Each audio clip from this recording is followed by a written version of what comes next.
Hello, hello, hello. I am Pastor Jamie Washington from Unity Fellowship Church of Baltimore, and I'm here with I'm Assistant Pastor Carla Johnson. wonderful. And we just decided we wanted to take a few minutes to just talk a little bit about the importance of voting and our responsibility as people of faith to really be a part of this democratic process. Reverend Johnson, talk to us a little bit about why voting matters to you. Sure. Thank you, Pastor. Voting matters to me because I'm a partner, I'm a parent, and I'm an assistant pastor. And every morning that I wake up and I kiss my children goodbye as they go to school, and I pray that they grow up in an America that sees them as equals.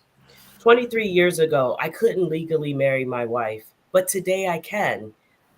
But rights aren't guaranteed, Pastor, unless we fight to protect them.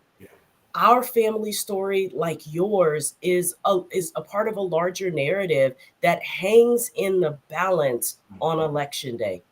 Election day is our last chance to be a part of a collective power this isn't, Pastor, this isn't an election to sit out. This is Right. about our families. It's about our faith. It's about our freedom to exist and thrive. Pastor, when I sit with families and I see their fears and I see their hopes, I see parents who want their children to grow up in a country that protects all families. I see people yearning for leadership to collectively unite us rather than divide us. Pastor, that's why voting is crucial to me. What about you, Pastor? Well, so I appreciate so much you just kind of entering with history and legacy. So I'm a boomer, right? And so as we name all of the different roles that we get to play, part of why it matters so much to me is that I can trace back to the times when we were not allowed to vote.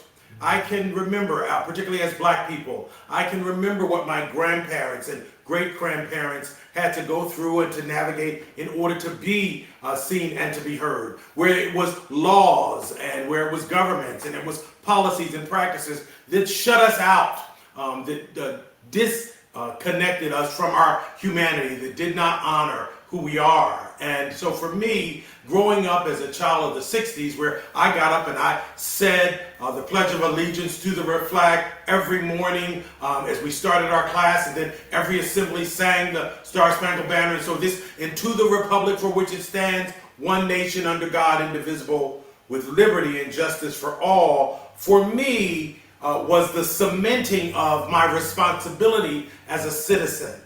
Right, the cementing of my responsibility as a member of this community. And so voting has been something that has been ingrained in me to make my voice heard, to influence change, to do my civic duty. These are the things that I feel like are part of my responsibility. And so just like you have been able to name, that many of our young people today won't know a time when black people were not allowed to, or trans people were not allowed to, or queer people were not allowed to, or women were. Many of them will not know that. But as you said, nothing is guaranteed. It is not.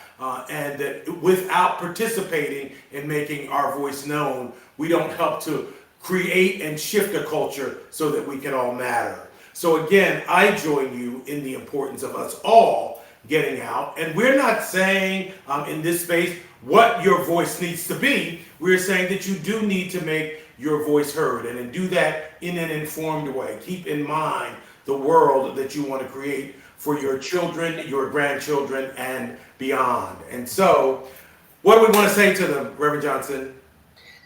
Tuesday isn't just a date on the calendar. It's our moment to stand up and be counted.